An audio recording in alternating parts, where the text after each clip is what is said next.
ಬದುಕು ಅನಿವಾರ್ಯವಾದಾಗ ಭಾವನೆಗಳಿಗೆ ಬೆಲೆ ಇರಲ್ಲ ಅಂತಾರೆ. ಬದುಕು ಅನಿವಾರ್ಯವಾದಾಗ ಭಾವನೆಗಳಿಗೆ ಬೆಲೆ ಇರಲ್ಲ, ಭಾವನೆಗಳು ಸತ್ತೋಗ್ತವೆ ಅಂತಾರೆ. ಪ್ರತಿಯೊಬ್ಬರ ಬದುಕಲ್ಲೂ ಮೌಲ್ಯಗಳ ಅವಶ್ಯಕತೆಯ ಮೌಲ್ಯಗಳ ಅಂತ ಬಂದಾಗ ಯಾವುದನ್ನು ಚೂಸ್ ಮಾಡ್ಕೋತಾರೆ. ಕೆಲವರು ಮೌಲ್ಯಗಳನ್ನ ಚೂಸ್ ಮಾಡ್ಕೋತಾರೆ, ಅದಕ್ಕೆ ಸ್ಟಿಕಾನ್ ಆಗಿರ್ತಾರೆ. ಕೆಲವರು ಬದುಕಬೇಕು, ನಾನು ಹೀಗೆ ಬದುಕಬೇಕು, ಮೌಲ್ಯಗಳು ಹೋದ್ರೂ ಪರವಾಗಿಲ್ಲ ಅಂತಿರ್ತಾರೆ. ಎಲ್ಲ ಸೊಸೈಟಿಯಲ್ಲಿ ಇರೋಂಥ ಕ್ಯಾರೆಕ್ಟರ್ಗಳೇ, ಎಲ್ಲ ಪಾತ್ರಗಳು ಪ್ರತಿಯೊಬ್ಬರಲ್ಲೂ ರಾಮನೂ ಇದ್ದಾನೆ, ರಾವಣನೂ ಇದ್ದಾನೆ, ಕೆಟ್ಟವನು ಇದ್ದಾನೆ, ಒಳ್ಳೆಯವನು ಇದ್ದಾನೆ. ಪ್ರತಿ ಮನುಷ್ಯನಲ್ಲೂ ನಾವು ನಮ್ಮೊಳಗಿರೋ ತನಗೆ ಎಲ್ಲ ಗುಣಗಳು ಎಲ್ಲರಲ್ಲೂ ಇರುತ್ತೆ ಅಂತ ಹೇಳ್ತಾರಲ್ಲ, ಯಾವ ಗುಣಕ್ಕೆ ನಾವು ಎಷ್ಟು ಒತ್ತು ಕೊಡ್ತೀವೋ, ಎಷ್ಟು ಇಂಪಾರ್ಟೆನ್ಸ್ ಕೊಡ್ತೀವೋ ಅವ್ನು ಪ್ಲೇ ಆಗ್ತಿರ್ತಾನೆ ನಮ್ಮಿಂದ ಆಚೆ ಬಂದು. ನನ್ನ ಹೆಸರು ಶರತ್ ಅಂತ. ಗೌರಿ ಕಲ್ಯಾಣಲ್ಲಿ ನಾನು ವಿವೇಕ್ ಚಕ್ರವರ್ತಿ ಅಂತ ಕ್ಯಾರೆಕ್ಟರ್ ಮಾಡ್ತಾ ಇದ್ದೀನಿ. ನನ್ನ ಕ್ಯಾರೆಕ್ಟರ್ ಬಂದು ತಾತ ಒಂದು ಸಾಮ್ರಾಜ್ಯ ಕಟ್ಟಿದ್ದಾರೆ, ಅದನ್ನು ಅವರೊಂದಷ್ಟು ತುಂಬ ದೊಡ್ಡದಾಗಿ ನಡ್ಸ್ಕೊಂಡು ಹೋಗ್ತಾ ಇದ್ದಾರೆ. ಅದನ್ನು ಶ್ರದ್ಧೆ ಭಕ್ತಿಯಿಂದ ಅದನ್ನು ನಾನು ನಡ್ಸ್ಕೊಂಡು ಹೋಗ್ಬೇಕು ಅಂತ ನನಗೆ ಜವಾಬ್ದಾರಿ ಕೊಟ್ಟಿದ್ದಾರೆ. ಅಪ್ಪನೂ ಅಷ್ಟೇ ನನ್ನ ಮೇಲೆ ತುಂಬ ನಂಬಿಕೆ ಇಟ್ಕೊಂಡಿದ್ದಾರೆ. ಅಮ್ಮ ಅಂತೂ ನೆಕ್ಸ್ಟ್ ಲೆವೆಲಲ್ಲಿ ನಂಬಿಕೆ ಇಟ್ಕೊಂಡಿದ್ದಾರೆ. ಆ್ಯಂಡ್ ಅವರು ಮದುವೆ ಮಾಡೋಕ್ಕೆ ಅಂತ ಟ್ರೈ ಮಾಡ್ತಾ ಇದ್ದಾರೆ. ಬಟ್ ನನಗಿಷ್ಟ ಇಲ್ಲ, ಅಂದರೆ ಈಗಲೇ ಆ ಜವಾಬ್ದಾರಿ ತೊಗೊಳಕ್ಕೆ ಇಷ್ಟ ಇಲ್ಲ. ಅದು ಏನಕ್ಕೆ ಜವಾಬ್ದಾರಿ ತೊಗೊಳಕ್ಕೆ ಇಷ್ಟ ಇಲ್ಲ ಅಂತ ನೀವೆಲ್ಲರೂ 27ನೇ ತಾರೀಕಿಂದ ರಾತ್ರಿ 8 ಗಂಟೆಗೆ ಮಿಸ್ ಮಾಡದೆ ನೋಡಬೇಕು. ಸೊ ನನಗೆ ಫ್ಯಾಮಿಲಿ ಅಂದರೆ ತುಂಬ ಮುಖ್ಯ. ಫ್ಯಾಮಿಲಿ ಸಂತೋಷನೇ ನನ್ನ ಸಂತೋಷ. ನಮ್ಮ ಅಮ್ಮಂಗೆ ನಾವು 3 ಜನ ಹೆಣ್ಮಕ್ಳು.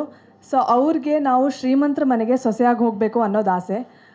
ಆದರೆ ನನಗೆ ಅವ್ನ ಗುಣ ಚೆನ್ನಾಗಿರಬೇಕು, ಅವ್ನ ಮನಸ್ಸು ಚೆನ್ನಾಗಿರಬೇಕು, ದುಡ್ಡೇ ಎಲ್ಲ ಅಲ್ಲ ಅಂತ ನನ್ನ ಅನಿಸಿಕೆ. ಸೊ ಅಮ್ಮಂಗೆ ಕನ್ವಿನ್ಸ್ ಮಾಡೋಕ್ಕೆ ತುಂಬ ಪ್ರಯತ್ನ ಪಡ್ತಾ ಇದ್ದೀನಿ. ಸೊ ಅದೇನಾಗುತ್ತೆ ಅಂತ ನೀವು ಸೀರಿಯಲ್ ಮೂಲಕನೇ ನೋಡಬೇಕು. ಸೊ ಇದು ನನ್ನ ಪರಿಚಯ. ಗೌರಿ ಕಲ್ಯಾಣ ಧಾರಾವಾಹಿಯಲ್ಲಿ ನಾನು ಕಾಂತಲಕ್ಷ್ಮಿ ಅನ್ನೋ ಪಾತ್ರ ಮಾಡ್ತಾಯಿದ್ದೀನಿ. ಮೊದಲನೇದಾಗಿ ನನ್ನ ಪ್ರೊಡಕ್ಷನ್ ಹೌಸ್ ಅವ್ರಿಗೆ ಮತ್ತು ಚಾನಲ್ ಅವ್ರಿಗೆ ನಾನು ಎಷ್ಟು ಥ್ಯಾಂಕ್ಸ್ ಹೇಳಿದರೂ ಸಾಲದು. ನಾನು ಯಾವಾಗಲೂ ಚಿರಋಣಿ ಆಗಿರ್ತೀನಿ. ಯಾಕಂದರೆ ಕಾಂತಲಕ್ಷ್ಮಿ ಅನ್ನೋ ಪಾತ್ರ ಈ ಹಿಂದೆ ನನ್ನ ಕೆರಿಯರಲ್ಲಿ ನಾನು ಮಾಡದೇ ಇರೋವಂಥ ಪಾತ್ರ, ತುಂಬ ವಿಭಿನ್ನವಾದ ಪಾತ್ರ ಆ್ಯಂಡ್ ತುಂಬ ವೇರಿಯೇಷನ್ಸ್ ಇರೋವಂಥ ಪಾತ್ರ. ಸೊ ನನ್ನ ಮೇಲೆ ನಂಬಿಕೆ ಇಟ್ಟು ಈ ಪಾತ್ರನ ನನಗೆ ಕೊಟ್ಟಿದ್ದಕ್ಕೆ ನಾನು ತುಂಬ ಥ್ಯಾಂಕ್ಸ್ ಹೇಳ್ತೀನಿ. ಎಲ್ರಿಗೂ ನಮಸ್ಕಾರ. ನನ್ನ ಹೆಸರು ಮೋನಿಕಾ. ನನ್ನ ಪಾತ್ರ ಹೇಗೆ ಅಂದರೆ ಅಮ್ಮನ ಮುದ್ದಿನ ಮಗಳು. ಅಮ್ಮ ಏನು ಹೇಳ್ತಾರೋ ಅದನ್ನೇ ನಾನು ಮಾಡೋದು. ಅಮ್ಮನ ಮಾತು ಮೀರಲ್ಲ. ನನಗೆ ದುಡ್ಡು ಅನ್ನೋದು ಸ್ವಲ್ಪ ಜಾಸ್ತಿನೇ ಆಸೆ ಇದೆ. ಬಿಕಾಸ್ ಎಲ್ಲದಕ್ಕೂ ದುಡ್ಡು ಬೇಕೇ ಬೇಕು. ಆ್ಯಂಡ್ ಇವತ್ತು ನಾವು ಕೆಲಸ ಮಾಡ್ತಿದ್ದೀವಿ ಅಂದರೆ it's all because of money. And ನಾನು ಚೆನ್ನಾಗಿರಬೇಕು. ಅಪ್ಪನ ಮನೇಲಿ ಕಷ್ಟಪಟ್ಟ ಹಾಗೆ ಗಂಡನ ಮನೇಲಿ ನಾನು ಕಷ್ಟಪಡಬಾರ್ದು. ರಾಣಿ ಥರ ಇರಬೇಕು ನಾನು, ಆ ಥರ ಪಾತ್ರ. ಚಿನ್ಮಯ್ ಅನ್ನೋದು ಸ್ಟ್ರೇಟ್ ಫಾರ್ವರ್ಡ್ ಕ್ಯಾರೆಕ್ಟರ್. ಅವಳು ಹೇಗೆ ಅಂದರೆ ಫ್ಯಾಮಿಲಿ ಅಂದರೆ ತುಂಬ ಇಷ್ಟ. ಆದರೆ ಫ್ಯಾಮಿಲಿ ಅಮ್ಮ ಹೋಗೋ ದಾರಿ ಅವಳಿಗೆ ಇಷ್ಟ ಆಗ್ತಿರಲ್ಲ. ಅಕ್ಕ ಜೊತೆ ತುಂಬ ಕ್ಲೋಸ್, ಗೌರಿ ಜೊತೆ ತುಂಬ ಕ್ಲೋಸ್ ಇರ್ತಾಳೆ. ನಾನು ಸ್ಟ್ರೇಟ್ ಫಾರ್ವರ್ಡ್ ಆಗಿರೋದ್ರಿಂದ ನಾನು ಸರಿ ದಾರಿಯಲ್ಲಿ ಹೋಗಬೇಕು ಅಂತ ಯಾವಾಗಲೂ ಅಮ್ಮನ ಹತ್ರ ಮಾತಾಡ್ತಿರ್ತೀನಿ, ಅಮ್ಮನ ಹತ್ರ ಬುದ್ಧಿ ಹೇಳ್ತಿರ್ತೀನಿ. ಬಟ್ ಅವ್ರು ನಾನು ಅಗೇನ್ಸ್ದಾಗೆ ಇರ್ತಾರೆ. ಅವ್ರಿಗೇನು ಅನ್ಸುತ್ತೆ ಅದೇ ದಾರಿಯಲ್ಲೇ ಹೋಗ್ತಿರ್ತಾರೆ. ಪಾತ್ರ ಏನೂ ಗೊತ್ತಿಲ್ಲಮ್ಮ ನನಗೆ. ಬಿಕಾಸ್ ರಾಮ್ಜಿ ಬಂದು ಮಾಡಿ ಅಂತ ಹೇಳಿದ್ರು ಅಷ್ಟೇ, ಮಾಡ್ತಾ ಇದ್ದೀನಿ. ಲಾಸ್ಟ್ ಟೈಮ್ ಅದೇ ಥರ ರಾಮಾಚಾರ್ಯರು ಹೇಳಿದ್ರು. So I'm just doing because Ramji said do it ಅಷ್ಟೇ. I respect him so much. ನನಗೆ ಅವಕಾಶ ಕೊಟ್ಟೋದಕ್ಕೆ thanks. And wish you all the best Bharat. God bless you. ತುಂಬ ಕಷ್ಟಪಟ್ಟಿದ್ದಾರೆ ಡೇ ಆ್ಯಂಡ್ ನೈಟು. ದೇವ್ರು ಒಳ್ಳೇದು ಮಾಡಬೇಕು ಅವ್ರಿಗೆ. Thank you. ನಮಸ್ಕಾರ. ಸೀರಿಯಲ್ ಸ್ಟಾರ್ಸ್ ವಿಶೇಷ ಕಾರ್ಯಕ್ರಮಕ್ಕೆ ಸ್ವಾಗತ. ನಾನು ಭವ್ಯ ಶ್ರೀವತ್ಸ. ಸೀರಿಯಲ್ ಸ್ಟಾರ್ಸ್ ವಿಶೇಷ ಕಾರ್ಯಕ್ರಮದಲ್ಲಿ ನಮ್ಮ ಜೊತೆ ಇವತ್ತು ಗೌರಿ ಕಲ್ಯಾಣ ಅಂತ ಬರ್ತಿರುವಂತಹ ಹೊಸ ಧಾರಾವಾಹಿಯ ನಾಯಕ ನಟ ಶರತ್ ಅವರಿದ್ದಾರೆ. ಅವ್ರನ್ನ ಬನ್ನಿ ಕಾರ್ಯಕ್ರಮಕ್ಕೆ ಸ್ವಾಗತ ಮಾಡೋಣ, ಮಾತಾಡ್ಸೋಣ. ಧಾರಾವಾಹಿಲಿ ಹೇಗಿದೆ ಅವ್ರ ಕ್ಯಾರೆಕ್ಟರ್, ಈ ಬಗ್ಗೆ ಎಲ್ಲ ಕೇಳೋಣ. ಹಲೋ ಶರತ್ ಅವರೇ, how are you? Super ma'am. ನೀವು? ನಾನು ತುಂಬ ಚೆನ್ನಾಗಿದ್ದೀನಿ. ನೋಡಲಿಕ್ಕೆ ತುಂಬ ಚೆನ್ನಾಗಿ ಕಾಣ್ತಿದ್ದೀರಾ, ತುಂಬ ಹ್ಯಾಂಡ್ಸಮ್ ಆಗಿ ಕಾಣ್ತಿದ್ದೀರಾ. ಹೈಟ್ ಅಂತೂ ತೇಟ್ ಸುದೀಪ್ ಸರ್ ಥರನೇ ಇದೆ. ವಿ ಆರ್ ಸೋ ಇಂಪ್ರೆಸಿವ್ ನಿಮ್ಮನ್ನು ನೋಡಿ. ಈ ಆಲ್ವೇಸ್ ಕ್ಯಾರೆಕ್ಟರು ಸಹ ತುಂಬ ಚೆನ್ನಾಗಿ ಕಾಣ್ತಾ ಇದ್ದೀರಾ. ನಿಮ್ಮ ಕ್ಯಾರೆಕ್ಟರ್ ಬಗ್ಗೆ ನಮ್ಮ ಗ್ಯಾರಂಟಿ ನ್ಯೂಸ್ಗೆ ಫಸ್ಟ್ ರಿಯಾಕ್ಷನ್. ಮ್ಯಾಮ್, ನನ್ನ ಕ್ಯಾರೆಕ್ಟರ್ ಬಂದು, and by the way first thank you so much ನನ್ನ ಹೋಗ್ಲಿದ್ದಕ್ಕೆ. ಆ್ಯಂಡ್ ನನ್ನ ಕ್ಯಾರೆಕ್ಟರ್ ಬಂದು ವಿವೇಕ್ ಚಕ್ರವರ್ತಿ ಅಂತ ಮಾಡ್ತಾಯಿದ್ದೀನಿ. ಅಲ್ಲಿ ತಾತ ಒಂದು ದೊಡ್ಡ ಸಾಮ್ರಾಜ್ಯ ಕಟ್ಕೊಂಡು ಬಂದಿದ್ದಾರೆ. ಅಂದರೆ ಅವರೊಂದು 100 ಜನಕ್ಕೆ ಊಟ ಹಾಕ್ತಾಯಿದ್ರು. ಅಪ್ಪ ಅದನ್ನು 1000 ಜನಕ್ಕೆ ತೊಗೊಂಡು ಬಂದಿದ್ದಾರೆ. ನಾನು ಅದನ್ನು ನನ್ನ ಕನಸಿರೋದೇನು ಅಂದರೆ ಅದನ್ನು ಲಕ್ಷಾಂತರ ಜನಕ್ಕೆ ಅದನ್ನು ಊಟ ಹಾಕೋ ಥರದಕ್ಕೆ ಬೆಳೆಸ್ಬೇಕು ಅಂತ. ಆ್ಯಂಡ್ ಅಂದರೆ ನನ್ನ ಮಧ್ಯೆ ಏನು ಹೇಳ್ತಾರೆ, ಜನರ ಅದೇ. ಸೇವೆ ಮಾಡಬೇಕು, ಜನರ ಜನರಿಗೆ ಸೇವೆ ಒಳ್ಳೇದ್ ಮಾಡಬೇಕು. ಎಲ್ಲರೂ ಯಾರೊಬ್ರು ಸುಮ್ಮನೆ ಓಡಾಡಬಾರ್ದು. ಎಲ್ಲರೂ ಆರಾಮಾಗಿ ಬಂದು ಕೆಲಸ ಮಾಡಲಿ, ಎಲ್ಲರೂ ಬೆಳೆಯೋಣ. ನಮ್ಮ ಜೊತೆಗೆ ನಾವು ಬೆಳೆಯೋದ್ರ ಜೊತೆಗೆ ನಮ್ಮವರು ಬೆಳೀಲಿ ಅನ್ನೋ ಥರ ಮೈಂಡ್ ಸೆಟ್ಟಲ್ಲಿ ಹೋಗ್ತಾ ಇರ್ತೀನಿ ನೋಡಿ. Okay sir. ಇನ್ನು ನಾವು ಪ್ರೋಮೋದಲ್ಲಿ ನೋಡಿದ್ವಿ, ಸಖತ್ rough and tough character. Heroine ಬಂದು ನಿಮ್ಮ ಕಾರ್ಗೆ ಗುದ್ದುತ್ತಾರೆ ಸೈಕಲಲ್ಲಿ, ಆದರೂ ಸಹ ನೀವು ನಿಲ್ಲಿಸಲ್ಲ, ಹೋಗ್ಬಿಡ್ತೀರಾ. ಸೊ ಆದರೆ ನಿಮಗೆ ಅವ್ರಿಗೆ ಕೊನೆಯಲ್ಲಿ ಲವ್ ಆಗುತ್ತೆ, ಮದುವೆ ಆಗುತ್ತೆ ಅನ್ನೋ ಒಂದು ಕಾನ್ಸೆಪ್ಟ್ ಇದೆ. ಸೊ ಏನು ಸರ್ ಇದ್ರದ್ದು ಹಿಂದೆ ಇರುವಂತಹ ಸೀಕ್ರೆಟ್? ಅಷ್ಟೊಂದು ಟಫು, ನೀವು ಅಷ್ಟೊಂದು ರಿಚ್ ಇದ್ದೀರಾ, ಒಂದು ಹಳ್ಳಿ ಹುಡುಗಿ, ಒಂದು ಸಣ್ಣ ಕುಟುಂಬದಿಂದ ಬಂದಂಥ ಹುಡುಗಿ, ಹೇಗೆ ಕನೆಕ್ಟ್ ಆಗುತ್ತೆ ನಿಮ್ಮಿಬ್ರಿಗೂ? ಅಂದರೆ ಮ್ಯಾಮ್ ಅದು ಇದೆಲ್ಲ ಹೇಳಲ್ಲ ನಾನು. ನೋ ಪ್ರಾಬ್ಲಮ್, ಜಸ್ಟ್ ಹಿಂಟ್ ಕೊಡಿ ಸಾಕು, ನಮಗೆ ಕತೆ ಬೇಡವೇ ಬೇಡ. ಅಂದರೆ ನಾನು ಏನಾಗುತ್ತೆ, ನಂದು ಒಂದು ಸ್ವಲ್ಪ ಇಂಪಾರ್ಟೆಂಟ್ ಕೆಲಸಗಳಿರುತ್ತೆ. ಆ ಗ್ಯಾಪಲ್ಲಿ ಏನೋ ಒಂದು ಇನ್ಸಿಡೆಂಟ್ ಆಗುತ್ತೆ, ಬಟ್ ನಾನು ನೋಡ್ತೀನಿ, ಏನೂ ಆಗಿರಲ್ಲ ಅಲ್ಲ. ಸೊ ಅದರಿಂದ ಹೋಗ್ತೀನಿ ಹೊರತು ಬೇಕಂತ ಮಾಡಿರೋದಲ್ಲ. ಆ್ಯಂಡ್ ನೆಕ್ಸ್ಟ್ ನಮ್ಮಿಬ್ರಿಗೆ ಕನೆಕ್ಷನ್ ಹೇಗೆ ಬೆಳೆಯುತ್ತೆ, ಏನೇನಾಗುತ್ತೆ ಅಂತೆಲ್ಲ ಮಂಗಳವಾರದಿಂದ ನೋಡ್ಬೇಕು. ಖಂಡಿತ ನೋಡ್ತೀವಿ. ಈ ಮೊದಲು ಸಹ ಬಹಳಷ್ಟು ಸೀರಿಯಲ್ಗಳಲ್ಲಿ ನೀವು ನಾಯಕ ನಟನಾಗಿ ಮಿಂಚಿದ್ದೀರಾ, ಕರುನಾಡ ಜನರ ಮನವನ್ನಾಗಿದ್ದೀರಾ. ಅದರಲ್ಲೂ ಹೆಚ್ಚಾಗಿ ಹೆಣ್ಮಕ್ಳು ನಿಮಗೆ ಫ್ಯಾನ್ಸ್ ಅಂತ ನಾವು ಕೇಳಿದ್ದೀವಿ. ನಿಮ್ಮ ಇನ್ಸ್ಟಾಗ್ರಾಮ್ ಇರ್ಬೋದು, ಎಲ್ಲದರಲ್ಲೂ ತುಂಬ ಜನ ಫಾಲೋವರ್ಸ್ ಇದ್ದಾರೆ ಹೆಣ್ಮಕ್ಳು. ಸೊ ಈ ಒಂದು ಕ್ಯಾರೆಕ್ಟರ್ ನಿಮಗೆ ಯಾಕೆ ಇಷ್ಟ ಆಯಿತು? ನೀವು ಈ ಹಿಂದೆನೂ ಕೂಡ ಬಹಳಷ್ಟು ಕ್ಯಾರೆಕ್ಟರ್ ಮಾಡಿದ್ದೀರಾ. ಆ ಕ್ಯಾರೆಕ್ಟರ್ಗಳಿಂದ ಈ ಒಂದು ಕ್ಯಾರೆಕ್ಟರ್ ಎಷ್ಟು ವಿಭಿನ್ನವಾಗಿದೆ, ವಿವೇಕ್ ಚಕ್ರವರ್ತಿ ಅನ್ನೋ ಕ್ಯಾರೆಕ್ಟರ್?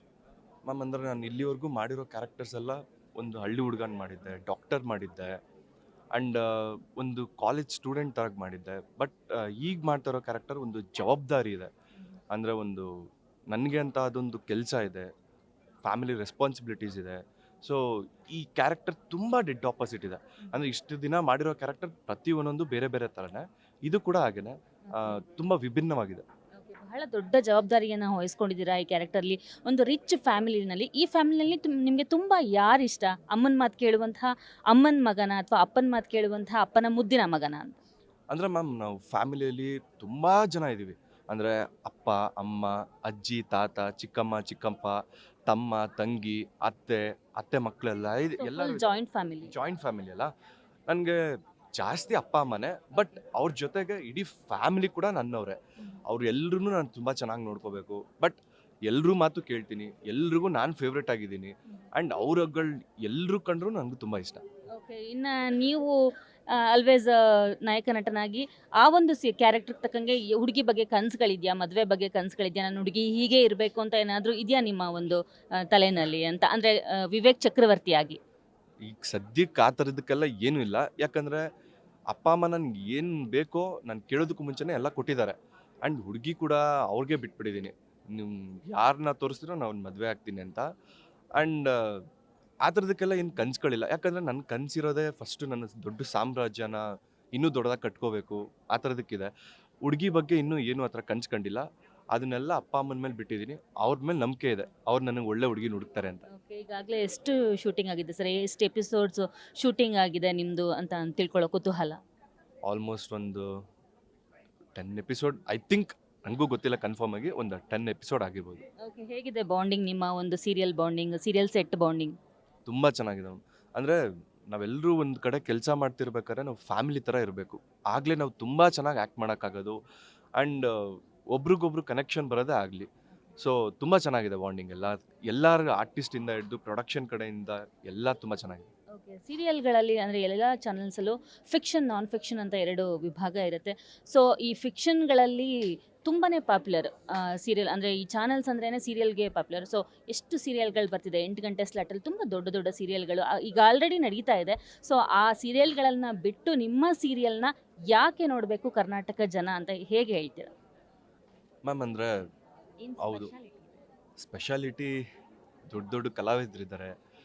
ಆ್ಯಂಡ್ ಎಲ್ಲರೂ ಒಂದೇ ಥರ ಯೋಚನೆ ಮಾಡೋಕ್ಕಾಗಲ್ಲ. ಅಂದರೆ ಏನು ಹೇಳ್ಬೋದು, ಎಲ್ಲರೂ ಒಂಥರ ಮಕ್ಕಳು ತುಂಬ ಚೆನ್ನಾಗಿ ನೋಡ್ಕೋಬೇಕು ಅವ್ರನ್ನ. ಮ್ಯಾಮ್ ಪ್ರತಿಯೊಂದು ಕಡೆಯಿಂದನೂ ಕನೆಕ್ಟ್ ಆಗುತ್ತೆ. ಯಾಕಂದರೆ ಎಲ್ಲರೂ ಜವಾಬ್ದಾರಿ ತಗೋಬೇಕು. ಈ ಥರ ಮನೆಯವ್ರು ಈ ಥರ ಜವಾಬ್ದಾರಿ ಕೊಟ್ಟಿದ್ದಾರೆ ಅಂದರೆ, ಎಸ್ಪೆಷಲಿ ನನ್ನನ್ನು ನೋಡೋದಾದರೆ, ಜವಾಬ್ದಾರಿ ಕೊಟ್ಟಿದ್ದಾರೆ ಅಂದರೆ ಅದನ್ನು ತುಂಬ ಚೆನ್ನಾಗಿ ನಿಭಾಯಿಸ್ಕೊಂಡು ಹೋಗ್ಬೇಕು. ಕೆಲವರು ಜವಾಬ್ದಾರಿ ಕೊಟ್ಟಿರ್ತಾರೆ, ಅದನ್ನು ನಿಭಾಯಿಸೋಕ್ಕೆ ಬರಲ್ಲ, ಅಂದರೆ ಅದನ್ನು ಹಾಳು ಮಾಡ್ತಾರೆ. ಜವಾಬ್ದಾರಿ ಕೊಟ್ಟಿರೋದನ್ನ ನಿಭಾಯಿಸಬೇಕು. ಮತ್ತು ಹೆಣ್ಮಕ್ಳನ್ನ, ಅದು ತಪ್ಪಲ್ಲ ಮ್ಯಾಮ್, ನಿಜ ತಪ್ಪಲ್ಲ. ಯಾಕಂದರೆ ಎಲ್ಲ ತಾಯಂದಿರು ಆಗಲಿ ತಂದೆ ತಾಯಿ ಎಲ್ಲರೂ ಯೋಚನೆ ಮಾಡೋದು ನಮ್ಮ ಮಕ್ಕಳು ಚೆನ್ನಾಗಿರಲಿ ಅಂತ. ಎಂಡ್ ಆಫ್ ದ ಡೇ ಅವ್ರಿಗೆ ಅದೇ ಬೇಕಾಗಿರೋದು, ದುಡ್ಡಿದೆಯೋ ಇಲ್ವೋ, ಬಟ್ ಅದು ಚೆನ್ನಾಗಿರ್ಬೇಕು. ಕೆಲವ್ರು ಏನು ಅಂದ್ಕೊಳ್ತಾರೆ, ದುಡ್ಡಿರೋದ್ರಿಂದನೇ ನನ್ನ ಮಕ್ಕಳು ಚೆನ್ನಾಗಿರ್ತಾರೆ ಅಂತ. ಅದ್ರ ಜೊತೆಗೆ ಇದು ಒಂದು ಹೋಗ್ತಾ ಇರುತ್ತೆ. ಇಂಡಸ್ಟ್ರಿಗೆ ಬರಲಿಕ್ಕೆ ತುಂಬ ಚಿಕ್ಕ ವಯಸ್ಸಿಂದ ಕನಸು ಕಂಡಿದ್ದೆ ಅಂತ ಹೇಳಿದ್ರಿ. ಸೊ ಈ ಒಂದು ಹಿನ್ನೆಲೆಯಲ್ಲಿ ಏನಾದರೂ ಆ್ಯಕ್ಟಿಂಗ್ ಕ್ಲಾಸಸ್ಸು, ಕೋರ್ಸಸ್ಸು ಇದನ್ನೇನಾದ್ರು ಮಾಡಿದ್ದೀರಾ? ಅಥವಾ ಸಿಲ್ವರ್ ಸ್ಕ್ರೀನ್ ಅಂದರೆ ದೊಡ್ಡ ತೆರೆಗೆ ಹೋಗಬೇಕು ಅಂತ ಏನಾದರೂ ಪ್ಲ್ಯಾನ್ಸ್ ಇದೆಯಾ? ಸಿನಿಮಾ ಇದಾದಮೇಲೆ ಆ ಥರ ಏನಾದರೂ ಪ್ಲ್ಯಾನ್ಸ್ ಇದೆಯಾ ಸರ್? ಹೌದು ಮ್ಯಾಮ್, ನಾನು ತುಂಬ ಚಿಕ್ಕವನಿಂದನೂ ನಾನು ಒಬ್ಬ ಆ್ಯಕ್ಟ್ರ್ ಆಗಬೇಕು ಅಂತ ಕನಸು ಕಾಣ್ತಾ ಇದ್ದೆ. ಬಟ್ ನನ್ನ ಮೈಂಡ್ ಸೆಟ್ಟಲ್ಲಿ ಇದ್ದಿದ್ದು ನಮ್ಮಂಥವ್ರೆಲ್ಲ ಆಗೋಕ್ಕಾಗಲ್ಲ ಅಂತ. ಆಮೇಲೆ ಗೊತ್ತಾಯಿತು, ನಾನೊಂದು ಕಾಲೇಜೆಲ್ಲ ಮುಗಿಸ್ಕೊಂಡ್ಮೇಲೆ ಗೊತ್ತಾಯಿತು, ಇಲ್ಲ ಎಲ್ಲರೂ ಟ್ರೈ ಮಾಡಬಹುದು ಅಂತ. ಆಗ ನಾನು ಒಂದು ಆ್ಯಪ್ ಇನ್ಸ್ಟಿಟ್ಯೂಟ್ ಅಂತ, ಉಷಾ ಭಂಡಾರಿ ಅಂತ ನಮ್ಮ ಗುರುಗಳು, ಅವ್ರ ಹತ್ರ ಹೋಗಿ ಟ್ರೈನಿಂಗ್ ತೊಗೊಂಡು ಆಡಿಷನ್ ಕೊಟ್ಟು ಆಮೇಲೆ ಸೆಲೆಕ್ಟ್ ಆಗಿದ್ದು. ಸರಿ, ಈ ಒಂದು ಮಾಡಬೇಕು ಮ್ಯಾಮ್. ಯಾವ್ದಾದ್ರು ಆಫರ್ ಬಂದಿದೆಯಾ ಸರ್ ಸಿನಿಮಾ ಏನಾದ್ರು ಈಗ ಸದ್ಯಕ್ಕೆ ಯಾವ್ದಾದ್ರು ಮಾಡ್ತಾ ಇದ್ದೀರಾ? ಸದ್ಯಕ್ಕೆ ಬರ್ತಾ ಇದ್ದಾವೆ, ಬಟ್ ಸೀರಿಯಲಲ್ಲಿ ಇರೋದ್ರಿಂದ ನೋಡ್ತಾ ಇದ್ದೀನಿ. ಓಕೆ, ಈ ಒಂದು ಸೀರಿಯಲ್ಗೆ ನೀವು ನಾಯಕ ನಟನಾಗಿ ಹೇಗೆ ಸೆಲೆಕ್ಟ್ ಆದ್ರಿ? ಯಾರಿಂದ ಕಾಲ್ ಬಂತು ನಿಮಗೆ? ಇಲ್ಲಿ ಮ್ಯಾಮ್, ನಾನು ಪ್ರೀವಿಯಸ್ ಸೀರಿಯಲ್ ಮಾಡ್ತಾ ಇದ್ದೆ ಉದಯಲ್ಲಿ. ಸೊ ಅಲ್ಲಿ ಮಾಡ್ತಾ ಇರೋದ್ರಿಂದ ನಾನು ಅಲ್ಲಿಂದ ಇಲ್ಲಿಗೆ ಬರಬೇಕಾಯಿತು. ಅಂತಕ್ಕಂದ್ರೆ ಮ್ಯಾನೇಜರ್ ಕಾಲ್ ಮಾಡಿದ್ರು, ಗಂಗಾಧರ್ ಸರ್ ಅಂತ ಇದ್ದಾರೆ, ಅವ್ರ ಕಡೆಯಿಂದ ಕಾಲ್ ಬಂತು, ಈ ಥರ ಹಿಂಗಿದೆ, ಹುಡುಕ್ತಾ ಇದ್ದೀವಿ ಅಂತ. ಸರಿ ಆಯಿತು, ಬಂದು ಆಡಿಷನ್ ಕೊಟ್ಟಾದ್ಮೇಲೆ ಸೆಲೆಕ್ಟ್ ಆಗಿ. ಓಕೆ ಸರ್, ನಾಯಕ ನಟ ಆಗೋದು ಅಂದರೆ ತುಂಬ ಎಕ್ಸ್ಪೆಕ್ಟೇಷನ್ಸ್ ಇರುತ್ತೆ. ಅದೇ ಹೈಟು, ಅದೇ ಫ್ಯಾಟ್ ಎಲ್ಲ ಮೇಂಟೈನ್ ಮಾಡಬೇಕು, ಜಿಮ್ಮಿಗೆ ಹೋಗಬೇಕು, ಅದ್ರ ಮಧ್ಯ ಬ್ಯುಸಿ ಶೂಟಿಂಗ್ ಸ್ಕೆಡ್ಯೂಲ್ಸ್ ಇರುತ್ತೆ. ಹೇಗೆ ಮೇಂಟೈನ್ ಮಾಡ್ತೀರಾ ನೀವು ಶರತ್ ಅಂತ? ಏನಾದರೂ ಒಂದು ಪಡ್ಕೊಬೇಕು ಅಂದರೆ ಕಷ್ಟಪಡಲೇಬೇಕಲ್ಲ ಮ್ಯಾಮ್. 5 ಗಂಟೆಗೆ ಎದ್ದೇಳ್ತೀನಿ, ವರ್ಕೌಟ್ಗೆ ಹೋಗ್ತೀನಿ, 6 ಗಂಟೆ ಅಂತ ಮುಗಿಸ್ಕೊಂಡು ಬಂದು ನೆಕ್ಸ್ಟ್ ಒಂದು 7:15 ಅಷ್ಟೊತ್ತಿಗೆ ಸೆಟ್ಟಲ್ಲಿದ್ದು ಶೂಟಿಂಗ್ ಮಾಡ್ತೀನಿ. ಓಕೆ, ನಿಮ್ಮ ಎಲ್ಲ ನೆಕ್ಸ್ಟ್ ಪ್ರಾಜೆಕ್ಟ್ಗೆ, ಈ ಒಂದು ಸೀರಿಯಲ್ಗೆ ಆಲ್ ದ ವೆರಿ ಬೆಸ್ಟ್. ನೀವು ಇವಾಗ ಒಂದು 10 ಸೀರಿಯಲ್ ಶೂಟ್ ಮಾಡಿದ್ದೀವಿ ಅಂತ ಹೇಳಿದ್ರಿ. ಈ ಒಂದು ಸೀರಿಯಲ್ ಗೌರಿ ಕಲ್ಯಾಣ 1000 ಎಪಿಸೋಡ್ಗಳನ್ನ ದಾಟಲಿ. ಯಾಕೆಂದರೆ ರಾಮ್ಜಿಯವರ ಒಂದು ಇತಿಹಾಸನೇ 1000 ಎಪಿಸೋಡ್ಗಳನ್ನ ದಾಟಿಸ್ಬಿಡ್ತಾರೆ.